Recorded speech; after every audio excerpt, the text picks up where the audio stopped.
Le rapport au collectif et à la pensée, enregistrement fait lors du mois de mars de l'année 2024. Donc, la capsule audio aujourd'hui va être en relation avec un échange par courriel que j'ai eu avec Francis. Donc, c'est un correspondant là, avec lequel j'ai eu de nombreux échanges qui ont donné place à des capsules audio que j'ai produites là, et rendues disponibles sur YouTube. Donc, je vais vous lire des passages qu'il a écrits et par la suite, je vais commenter. Il dit ceci. Tu dois renouveler ton taux vibratoire si tu veux aller plus loin, parler encore, et cela demande de l'énergie, de l'endurance, volonté, force ou je ne sais quoi d'autre. C'est probablement cela que le vieux Bernard savait faire plus que nous. Là, ici, il fait sans doute référence à Bernard de Montréal qui a initié le mouvement de la conscience supramentale. Donc, je continue. Défaire, défoncer les barrières psychiques, psychologiques, existentielles, relationnelles. Autrement dit, oublier de penser et juste parler, se fondre dedans. Ne plus protéger son ego, son aura, ses connaissances et sortir des idées nouvelles. Devenir surpris de ce qu'on sait, de ce que l'on dit, de ne pas douter, avancer seul, ne pas avoir peur de faire du mal aux autres ou d'en dire trop ou de mal le dire. Bref, ne pas réfléchir à ce que l'on dit quand on parle. De plus être docile, docilisé par l'astral, restreint par les contraintes pudeurs de la pensée humaine. Là, j'arrête ici, il doit sans doute vouloir dire ne pas être docile, c'est dans le sens à être soumis à l'astral. C'est la façon que je vois ça. Je vais poursuivre. Bref, les lois changent puisque nous ne sommes plus des humains rendus là, mais des êtres de lumière sachants. Mais qui veut vivre dans ce monde comme un sachant? Qui est capable de porter, de tout savoir?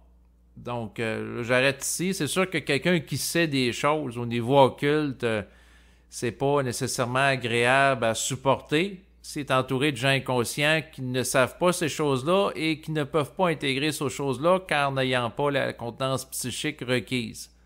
Donc, ça amène l'individu dans une situation d'incommunicabilité par rapport à certaines personnes de l'environnement, du collectif dans lequel elle peut se trouver, car pas en mesure de partager des informations qu'ils ne feront pas écho au savoir que les autres ont accès, car étant coupés partiellement ou en totalité de la lumière de la connaissance et du savoir vibratoire. Donc, je poursuis la lecture. Solitude extrême vient avec pouvoir extrême aussi. Disparition du je, mais pas celui des hindous. Pas fuite de soi, fusion. Fusion de soi et de la lumière, pas collusion. Fusion. J'arrête ici. Il me fait rire quand il a écrit solitude extrême vient avec pouvoir extrême aussi. Ça me fait penser à une célèbre citation qui est présente dans les films de Spider-Man, donc ce personnage de bande dessinée, où il est question qu'avec des pouvoirs extrêmes vient des responsabilités extrêmes, ou des comment qu'il fait ça, des super pouvoirs, il y a des super responsabilités, là, ça revient à ce concept-là. Donc, quelqu'un qui a des facultés spéciales, il y a des responsabilités spéciales. Tout est interrelié. Donc, quelqu'un qui est fusionné, qui a des capacités psychiques que les autres n'ont pas, ben, c'est sûr qu'il y a des responsabilités que les autres n'auront pas. Un peu comme le parent qui est responsable d'enfants inconscients. Je reprends la lecture. Il dit ceci. On en perd en crise du temps sur Terre. On en perd du temps pour les autres, n'est-ce pas? On a cette idée de la communauté, du cheminement ensemble, du collectif qui manifestement retarde notre évolution. On se donne des rôles pour ne plus évoluer dans le fond. Autrement dit, on se fait évoluer ensemble pour ne plus évoluer par nous-mêmes. C'est pour ça que je dis que le collectif est un frein à l'évolution personnelle. La vraie évolution est personnelle, mes amis religieux. Personnelle. On veut trop pour tout le monde au lieu de se concentrer sur soi. On pense qu'on évolue en équipe, clan et famille. On a la trouille dans le fond. On s'entoure de l'âge comme soi. L'humain est chétif. Dans le fond, on s'en crisse des autres, mais on les utilise pour évoluer spirituellement au détriment de notre vraie évolution. Autrement dit, on évolue pour ne pas évoluer. Ici, il dit on évolue entre guillemets, pour ne pas évoluer. J'arrête ici. C'est sûr que quelqu'un peut se donner l'illusion d'évoluer avec d'autres personnes. Et c'est sûr que l'un des pièges là, c'est moi qui parle, là, j'ai arrêté la lecture là, d'un de ces messages. Donc, c'est sûr que l'un des pièges qui guette l'individu qui communique, un peu comme je peux le faire sur Internet, c'est avoir l'impression d'évoluer avec des gens ou de faire évoluer des gens, puis de me mettre dans un rôle de sauveur par rapport aux enregistrements que je fais sur le web. Or, je joue pas ce rôle-là. Je cherche pas à avoir des disciples. D'ailleurs, dans plusieurs de mes enregistrements que j'ai faits dans le passé, je dis aux gens de ne pas croire, mais de vérifier par eux-mêmes si ce qui est dit est réel. Je parle plus dans une optique d'échange, une optique de partage, et j'ai pas une optique de faire du prosélytisme religieux et d'enseigner la sainte évangile supramental, donc de convaincre les gens. Donc, l'objet d'ailleurs de mes enregistrements vise plus à être descriptif. Donc, puis de toute façon, il y a des responsabilités occultes. Tu sais, si quelqu'un veut convaincre un autre d'un traitement médical de prendre une certaine injection, si l'injection est néfaste à moyen ou à long terme, ben, il y a une forme de responsabilité s'il a amené les gens à prendre cette substance-là, ainsi de suite. Donc, mon éthique personnelle m'amène à ne pas donner de conseils financiers. J'ai vu souvent des gens sur le web qui disaient à d'autres personnes « Ah, la situation va se dégrader, il va y avoir une crise économique, achetez de l'or. » Ouais, mais si tu dis à quelqu'un ou tu donnes comme conseil d'acheter de l'or et la crise économique ne s'actualise pas dans les prochains mois, puis la valeur de l'or descend, ben la personne a une forme de responsabilité. Même chose pour les gens qui vont dire d'acheter des actions ou de liquider les actions que les gens possèdent à la bourse pour acheter de l'or. Donc, tout ça, ça peut être très lourd de responsabilité, au même titre que donner un conseil financier, un conseil financier au même titre qu'un conseil médical, devrais-je dire. Quelqu'un qui va dire à l'autre, tu as un problème de santé, tu as juste à boire ton urine, puis le problème va se régler. Si la personne boit son urine ou elle fait ça pendant un certain nombre de jours ou elle pratique le jeûne, encore pire le jeûne. Si la personne n'est pas prête à faire un jeûne ou est trop faible sur le plan sur le plan physique, pardon, pas psychique. Bon, mais il y a des gens qui peuvent mourir de dénutrition parce qu'ils n'ont pas assez de réserve de graisse pour tenir le nombre de jours de jeûne requis.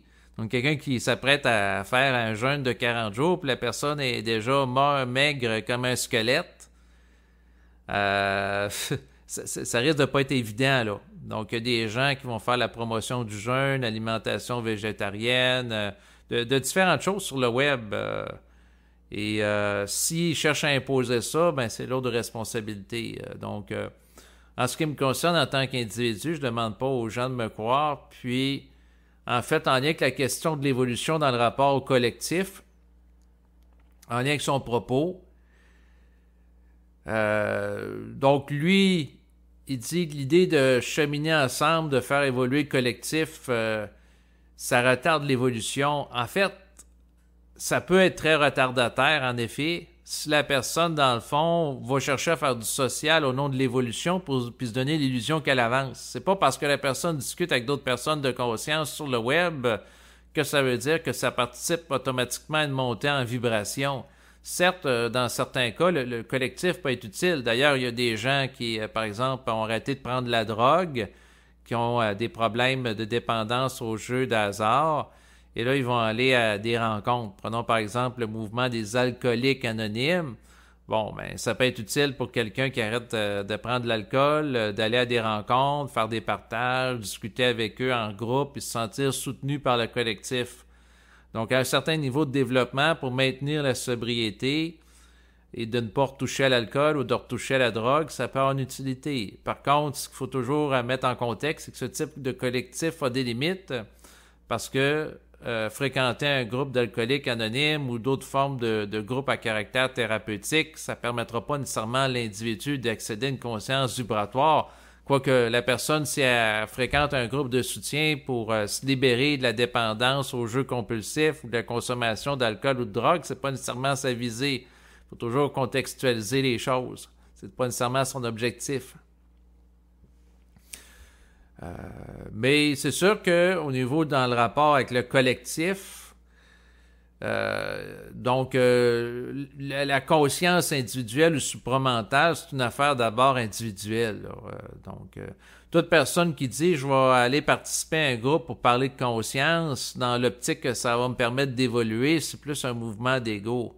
La personne peut certes suivre un mouvement vibratoire qui l'amène à discuter avec d'autres personnes, mais c'est un mouvement qui est différent. Donc, quelqu'un qui réfléchit au désir d'évoluer parce qu'il a envie, entre guillemets, quelqu'un qui évalue comme étant évolué, parce que la personne a un taux vibratoire élevé, puis en tant que désir, elle cherche à y ressembler.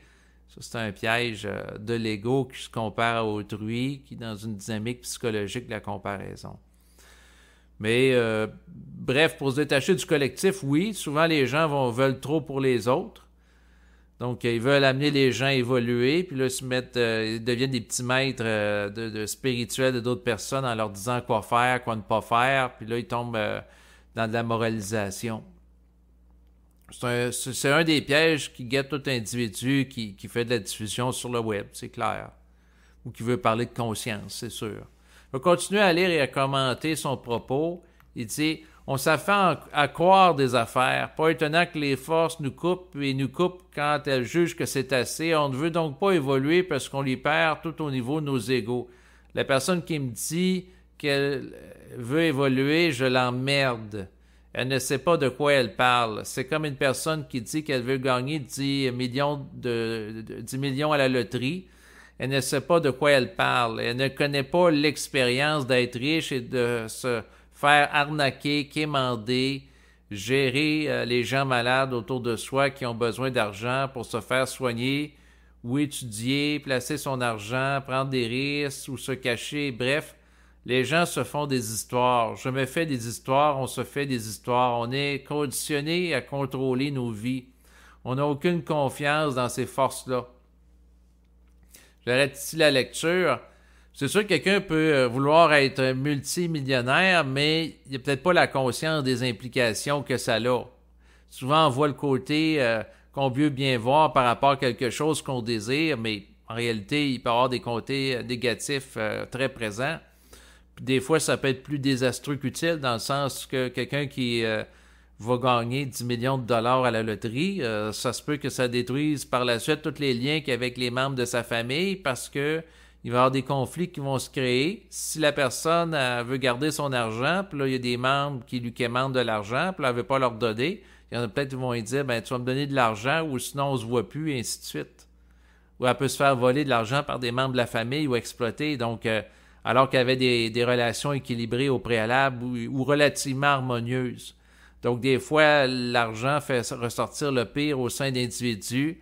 Et là, à ce moment-là, la personne se fait vampiriser par d'autres personnes et elle voit la nature très astrale ou dominatrice de certaines personnes qu'elle ne pouvait même pas à peine entrevoir alors qu'elle n'avait pas autant d'argent.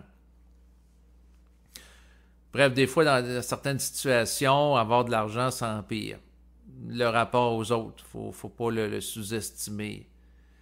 Et souvent, les gens ne savent pas ce qu'ils veulent, c'est sûr. Les gens peuvent se raconter des belles histoires. Si je serais riche, je ferais ci, je ferais ça. Mais en réalité, tant qu'elle n'est pas riche, elle ne peut pas le savoir concrètement qu'est-ce qu'elle ferait réellement là, par rapport avec l'argent qu'elle aurait. Bon, je vais continuer à lire. Il dit, c'est ça, il dit, on n'a aucune confiance dans ces forces-là. Ben, j'arrête. C'est-à-dire, si on parle des forces en tant qu'être sur le plan éthérique, c'est intelligent de ne pas avoir confiance aux forces dans le sens qu'il ne faut pas les croire, parce qu'on peut être manipulé, autant qu'on peut être manipulé par le plan astral ou le désir. Mais encore là, si on les croit pas, les gens vont dire, ben ça sert à quoi de transiger avec des forces? C'est de bénéficier de l'intelligence. Mais pour bénéficier de l'intelligence, il faut être capable de la reconnaître, c'est-à-dire être soi-même intelligent. Mais pour être soi-même intelligent, il faut avoir été modifié sur le plan vibratoire par rapport à ces forces-là. Donc, c'est circulaire, c'est pas évident, puis on n'a pas de libre arbitre par rapport à ça, ce qui fait que l'individu qui est très intelligent, c'est à cause d'une programmation qui vit, puis celui qui ne l'est pas, c'est à cause d'une programmation, puis il y a comme, si je parle au niveau vibratoire, il y a comme une fatalité derrière ça. On est ce qu'on est, hein. On va poursuivre la lecture. on ne se laisse pas faire. On veut leur expliquer comment ça marche, la blague. On est arrogant, prétentieux, naïf et j'en passe. Imbécile surtout. Clos sans vision. On veut dire à l'évolution comment ça marche, comment fonctionner. LOL de LOL, ça veut dire rire. On a été tellement coupé qu'on se sait seul au monde, abandonné, oublié. On a du chemin à faire pour accepter leur présence, leur influence, leur réalité. Pas étonnant qu'ils ne veulent rien nous donner, aucun pouvoir. On est trop fous. Là, il fait sans doute référence aux forces de la lumière. Je continue. On voit un film de science-fiction et on s'en remet difficilement, si tu vois ce que je veux dire. On a cette peur de perdre le contrôle de nos vies. La blague. Quelle vie? De quoi parle-t-on quand on dit ma vie? On pense qu'on est seul et qu'on la gère et qu'eux ne sont pas là, c'est ça? On ne serait là que très peu, très très peu. On se casse la tête en tabarnak pour rien en tout cas, puisque c'est eux qui gèrent tout. On a juste été si coupés longtemps qu'on gère tout en circuit fermé dans notre cagoule interne comme des idiots. Des hommes préhistoriques, des cavernes, qui découvrent le feu. On pense qu'on est seul dans l'univers, n'est-ce pas? Que les choses n'ont pas de sens et qu'elles vont nulle part. Là, j'arrête, mais c'est sûr que les gens qui sont athées, qui croient au hasard, qui sont matérialistes, ils vont pas donner un sens transcendant ou immanent à l'univers. Il n'y a pas la notion de dessin intelligent ou de force intelligente qui pilote l'évolution des êtres sur le plan physique. Mais il soulève des points intéressants dans le sens que nous, en tant qu'êtres humains, souvent on a peur de perdre le contrôle de notre vie, mais la peur de perdre du contrôle de notre vie, si je me permets de commenter ainsi, c'est en relation avec l'illusion du libre-arbitre, parce que si la personne est consciente qu'elle n'a pas de libre-arbitre, mais elle ne peut pas perdre le contrôle, elle ne peut pas avoir la peur de perdre le contrôle de sa vie, parce qu'elle est consciente qu'elle ne contrôle pas sa vie. Donc, quand on le voit comme ça, c'est assez particulier. Donc, pour lui, c'est une blague. C'est sûr que, dans le sens, la peur de perdre sa vie, quand on prend de l'étudier ou le temps de la déconstruire, on se rend compte que c'est tout simplement une illusion, c'est pas réel. Parce que peur de perdre le contrôle de sa vie sous-entend qu'on contrôle notre vie, mais on la contrôle pas d'une manière absolue. Parce que si on contrôlerait notre vie d'une manière absolue, je pense qu'il n'y aurait pas de gens qui auraient des problèmes de pauvreté, qui seraient victimes de violences physiques ou qui se feraient exploser avec des bombes. Les gens qui seraient bien heureux, il n'y aurait pas de ce type de comportement-là. Donc, ça, c'est ma perspective. Je vais continuer à lire. Il dit « Penser, c'est s'assurer de ne rien comprendre. Penser, c'est ne rien voir, ne rien savoir, ne rien comprendre. C'est mettre une nappe blanche sur tout, recouvrir tout, amoindrir tout.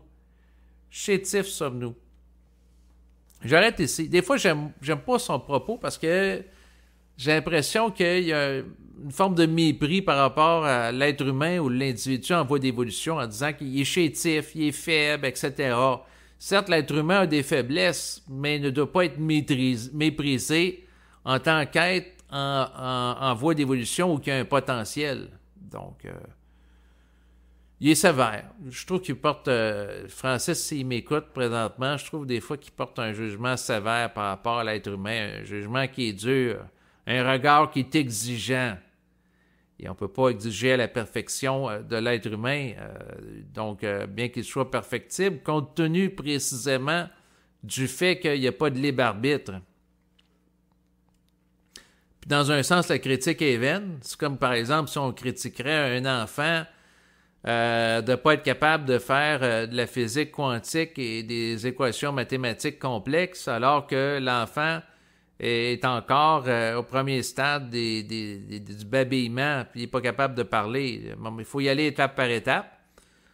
C'est comme si on critique un enfant qui écrit en faisant des fautes, mais il n'est pas encore rendu à écrire des romans. Là. C'est sûr que, tu sais, il ne sait même pas encore parler, disons, un enfant de quelques mois. C'est comme illogique, chaque chose en son temps. Donc, le regard que j'ai par rapport à l'humanité, dans un sens, j'évalue qu'il doit être plus indulgent, parce que si on compare les êtres humains en voie d'évolution à des êtres initiés, si on compare l'humanité en général, ben c'est sûr que c'est insatisfaisant ou ils ne répondent pas à des critères de développement élevés, c'est clair, mais chaque chose en son temps. Donc, c'est sûr que la base de la conscience nouvelle, c'est de réaliser que de penser dans le sens de réfléchir, c'est inutile. Mais c'est très, très, très, très, très, très, très, très dur à intégrer. Pourquoi? Parce que tant qu'on vibre à de l'émotionnel, à de la peur, entre autres, on peut avoir tendance à réfléchir. Quelqu'un, par exemple, peut avoir de la facilité à prendre des décisions. Quelqu'un, par exemple, qui fait de la gestion du virtuel. Quelqu'un qui fait, par exemple, la gestion d'un portefeuille, des fins d'entraînement en termes de gestion boursière virtuelle. Puis la personne, elle a un compte avec de l'argent virtuel, mais c'est en lien avec des types réels. C'est une simulation. C'est un logiciel de simulateur. Là, la personne peut dire, OK, aujourd'hui, j'achète pour 20 000 d'actions par rapport à une multinationale.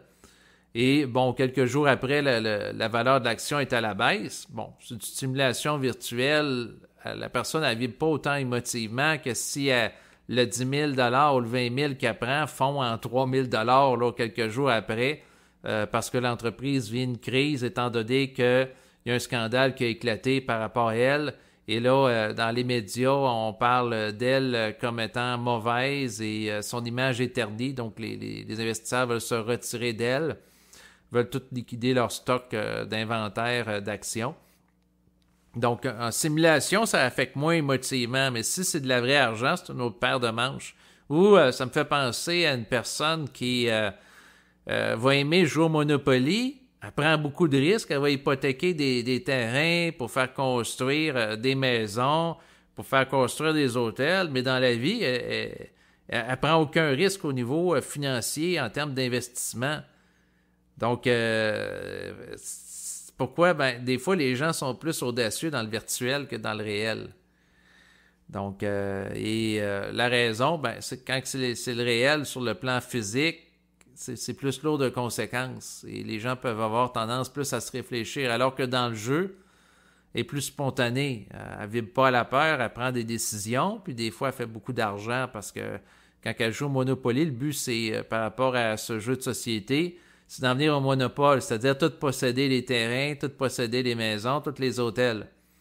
Donc, il y a une personne qui, dans le quotidien, est insécure, a de la difficulté, par exemple, elle ne fera pas des placements immobiliers, mais elle en fait beaucoup, puis elle était même une perspective très ambitieuse, puis un jeu très agressif. Ça tranche. Mais c'est la peur qui a un impact dans la façon qu'on gère nos finances, on gère nos vies, etc. Mais pour en venir au principe de la pensée, parce qu'il disait, je trouvais ça très intéressant, je vais le reprendre puis le décortiquer avec vous. Puis je peux commenter en utilisant mon crayon. J'ai un crayon avec une feuille, puis je fais des barres de gauche à droite, puis des fois des idées intéressantes qui peuvent émerger. Donc, il dit penser, c'est assurer de ne rien comprendre.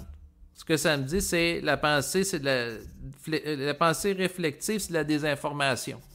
Donc, ça permet pas à l'être humain d'accéder à une conscience vibratoire, ça brouille. C'est comme de l'eau boueuse qui nous empêche de voir le fond de l'eau, c'est-à-dire la source qui est derrière, qui est à la base. Il dit, penser, c'est de rien voir, ne rien savoir, ne rien comprendre.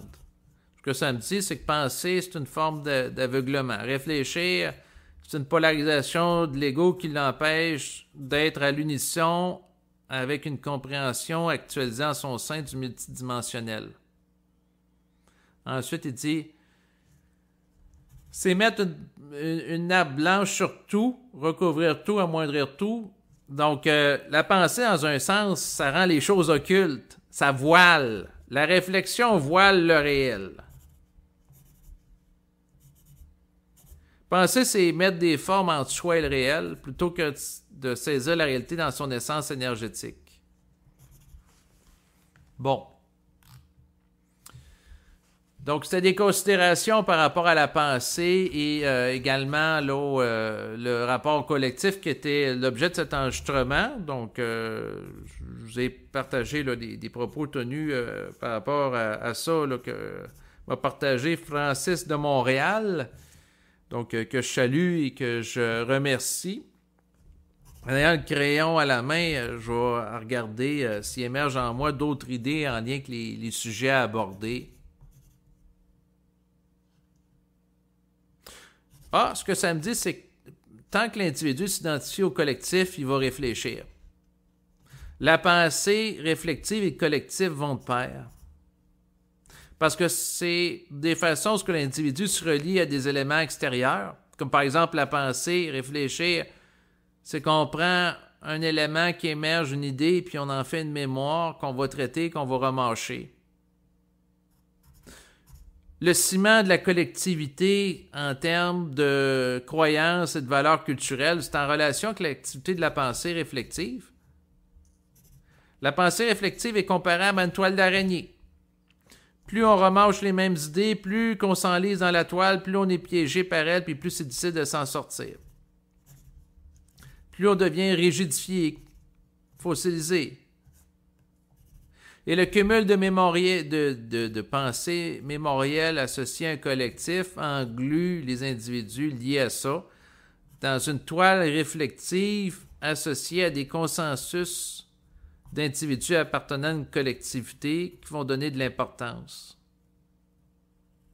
Plus l'individu est attaché à une collectivité, moins l'individu peut penser en dehors d'elle et accéder à une conscience vibratoire.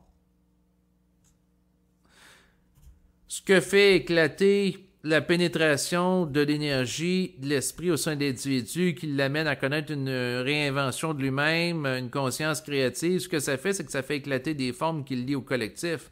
Plus la personne est individuée, plus elle est détachée du collectif. Mais ça ne veut pas dire qu'elle ne respecte pas pour autant le collectif puis elle le méprise. Il y a une nuance à faire. Donc, parce que des fois, il y a des gens qui s'individualisent, puis ils vont tout ça dans leur coin en disant « Chris, moi, je suis intelligent. » Eux autres, c'est une gang d'arriérés psychiques en voie de développement. Il ne faut pas avoir du mépris par rapport aux êtres humains. Chaque chose en son temps. Ça prend de la patience. Bien, de la patience, ça dépend de ce que la personne a à faire. Ce n'est pas tout le monde qui a éduqué des enfants peut être patient pour partager des informations à caractère initiatique à des enfants au moment opportun. Non, l'individu n'a pas à avoir à être patient par rapport à une attitude psychologique. Vous voyez, ça serait juste. Non, l'individu a à transiger avec la vibration de ce qui est intelligent à faire, puis c'est pas lui qui le décide en réfléchissant, donc c'est là. Il n'y a pas besoin de se casser la tête, il n'y a pas besoin d'y penser. Ce qu'il a à faire, il le sait, sauf s'il fait semblant de ne pas le savoir, puis il se voile ça. Et plus qu'un individu est affilié au collectif, plus qu'il peut être déconnecté de lui-même, car son attention est polarisée à attendre des commandes du collectif, plutôt que être en relation avec ce qui émerge en son sein en tant qu'être individué, ce qui est très différent. Est-ce que le collectif, le rapport au collectif ou l'affiliation à une collectivité est propice à être libre du phénomène de la pensée réflexive? Pas du tout. Parce que le collectif est nourri, est alimenté par la pensée collective qui amène à créer, par exemple, les mythes culturels associés à un peuple, les valeurs de référence. Donc, comme par exemple, si quelqu'un vit au Québec, l'une des valeurs de référence, c'est l'égalité homme-femme, mais si la même personne vit dans un autre pays ou si la personne est au Moyen-Orient, ben ça se peut que le rapport homme-femme soit différent. Pourquoi? Ben c'est à cause de la liaison psychique d'individus par rapport à certaines mémoires qui vont les définir.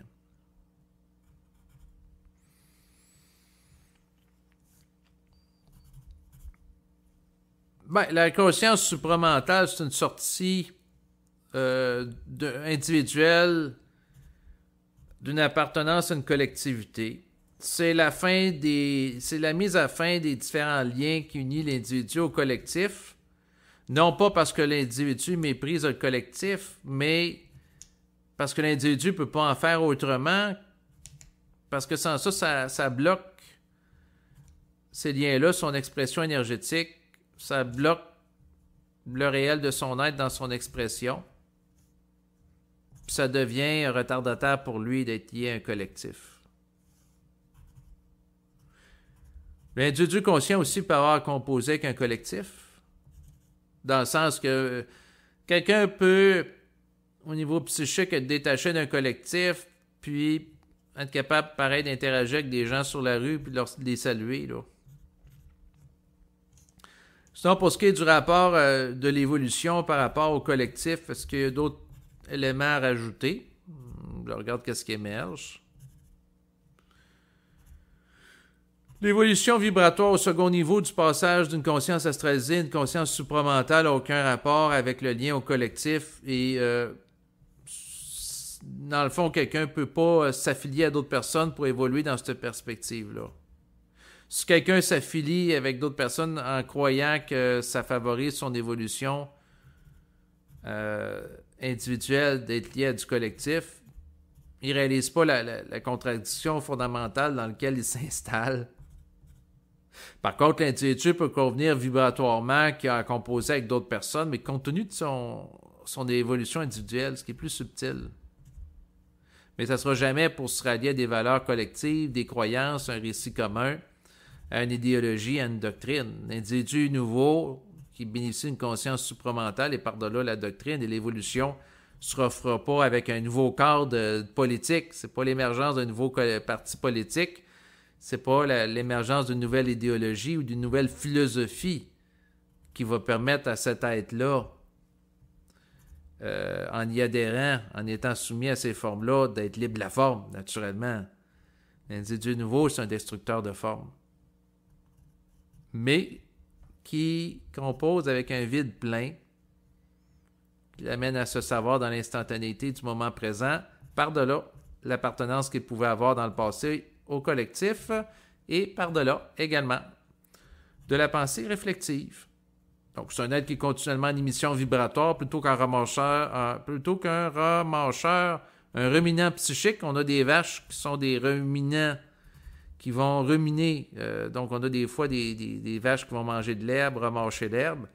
Et on a des ruminants psychiques, les gens qui vont ruminer des pensées en les tournant en rond dans le mental à travers un processus réflectif extrêmement énergivore, alors que l'individu nouveau met un stop à ça, il met un frein à ça, il arrête ça pour être autrement. Puis là, il évolue réellement. La pseudo-évolution va passer par la croyance que si la personne va faire un cours à l'université, va faire un stage de croissance personnelle, ça va automatiquement hausser son taux vibratoire. Non, ça ne fera pas un changement nécessairement au second niveau. Le changement au second niveau ne vient pas de l'individu, mais c'est une imposition énergétique qui provient de l'esprit. Donc, une collectivité peut vouloir bien faire, va dire, on va donner accès à de l'éducation gratuitement à la population, on va les renseigner, on va faire des capsules de sensibilisation pour permettre à la population générale d'accéder à des notions de psychologie, de respect de l'autre, de développement. On va éduquer les enfants à développer, par exemple, des capacités d'empathie envers les autres, les renseigner, développer des compétences en matière d'éthique. Ça peut être la volonté de bien faire, mais ça a ses limites. Parce que le collectif peut socialiser l'être humain en l'amenant à être soumis et colonisé à des formes psychologiques plus subtiles auxquelles qu'il était autrefois soumise dans le passé. Mais c'est pas à travers la soumission de formes psychologiques qu'on demande à des élèves de réciter dans le cadre d'examen à l'école. Donc, faire ce qu'on appelle l'apprentissage perroquet, qu'on en fait des individus conscients et capables de déployer une vibration qui va les amener à être en harmonie avec l'esprit et libre de la réflexion. D'ailleurs, la liberté de la réflexion ne sera pas intégrée à des cours de réflexion critique de philosophie que la personne peut faire au collège. Bien que ça peut avoir son utilité pour un développement psychologique, je ne dis pas le contraire. Non, ça va passer par la capacité, la vraie évolution de l'individu En fait, la vraie évolution passe par des chocs vibratoires qui changent l'individu, qui l'amènent à un autre plan de conscience, tout simplement. Ça passe pas par l'éducation. Ça passe pas par la mémorisation d'une instruction d'initiés qui sont venus dans le passé. Ça passe tout simplement par des changements qui sont imposés à l'individu, qu'il le veuille ou qu'il ne le veuille pas, et qu'il n'a pas choisi.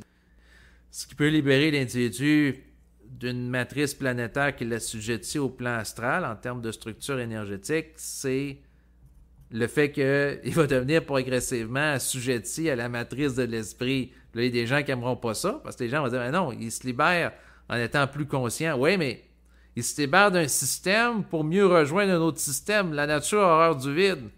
Donc, quelqu'un qui a de l'intelligence artificielle réelle, il se libère, oui, de la domination de l'intelligence artificielle qui va servir sa psychologie, un peu comme les robots dans le film de la Matrice qui vont amener des comportements humains à être orientés dans une direction. Aujourd'hui, on retrouve ça à travers, entre autres, les réseaux sociaux, dans un sens, et des algorithmes qui vont dire à l'être humain, ben, va écouter telle vidéo. On va lui suggérer à l'être humain des vidéos, des contenus, en lien avec l'utilisation de l'intelligence artificielle pour avoir son attention.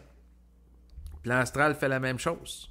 Donc, dans un certain sens, on peut dire que le plan astral, ce qui véhicule, c'est de l'intelligence non réelle, donc artificielle, donc artifice fausse, comme un feu d'artifice, quelque chose qui tape à l'œil, des formes qui attirent l'attention.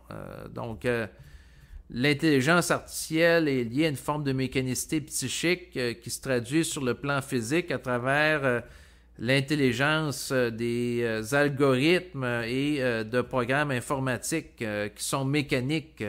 Ça rime beaucoup en hic, hic-calique. Tout ça pour dire quoi?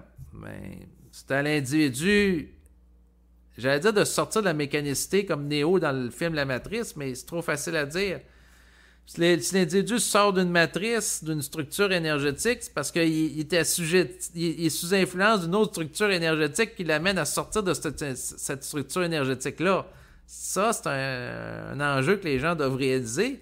Quelqu'un qui est débranché de l'astral, dans le film, il se débranche de l'astral, le personnage principal, l'héros, le élu, qu'on appelle Néo. Mais c'est parce qu'il rejoint une autre réalité. Il sort d'une réalité pour en rejoindre un autre qui va l'influencer. Même chose pour l'individu conscient. Il se libère d'une réalité qui l'hypnotisait, qui le manipulait, mais il devient progressivement manipulé par une autre réalité. Certes, c'est une réalité évolutive, en lien avec les lois de la vie, plutôt qu'assujettie aux lois de la mort et l'évolution. Mais ça ne demeure pour moins que la personne se libère d'une forme de possession, mais pour être mieux possédée à une autre forme de réalité. Est-ce que de parler de ça et de le décrire dans le sens que l'individu n'a pas de libre arbitre puis il passe d'un point où il n'est pas libre pour être un autre point d'absence de liberté, mais dans une intelligence plus vaste, est-ce que c'est quelque chose qui est tragique? Pas nécessairement. L'individu se libère de l'emprise de force, mais pour mieux avoir à composer avec l'influence de d'autres forces. Mais c'est des forces qui sont plus ajustées, qui ont ceci qui évolue. C'est tout simplement ça qui passe.